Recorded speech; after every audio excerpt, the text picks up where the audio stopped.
Vroeger zat ik op LTS en op LTS kreeg je smeden. En we kregen vroeger smeden van Hellinga. En ja, daar had ik eigenlijk best wel hoge cijfers op. En in de tweede klas van de LTS moest je een keuze maken. Ga je de hout in of ga je de metaal in of schilderen? Nou ja, goed, toen moest ik een keuze maken en ik had zoiets van, ja, ik kom uit een bouwfamilie, dus we gaan de bouw in, toch? Maar goed, ja, Hellinga vond dat niet leuk, want ja, die was min of meer woest. Die zei van, ja, hoe krijg je dat voor elkaar en er best er veel heel goed in en dit en dat. Maar ja, ik bedoel, ja, ik kreeg er altijd zwarte vingers van, dus ik had altijd zoiets van, laat maar.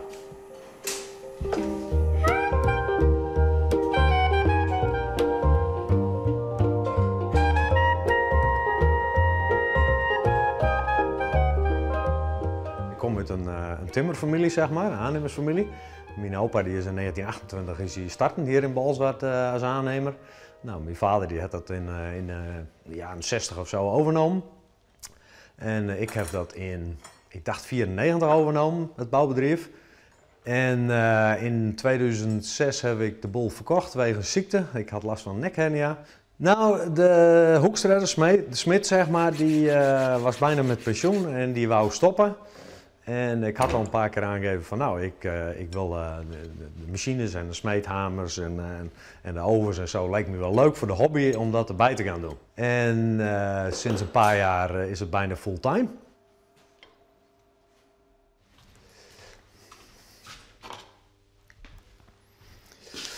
Nou, dit is een knierscharnier. Dit is eigenlijk best wel heel moeilijk om te maken. Ik ben eigenlijk de enige in Nederland die dit nog maakt. Klinkt een beetje arrogant, maar het is wel zo. Nou, hier heb ik nog een speciaal raamrooster. Dat is een Sier raamrooster voor een werk in Amsterdam aan de Keizersgracht. Smoordruk. Het is bijna niet bij te houden, zoveel werk komt er op ons pad.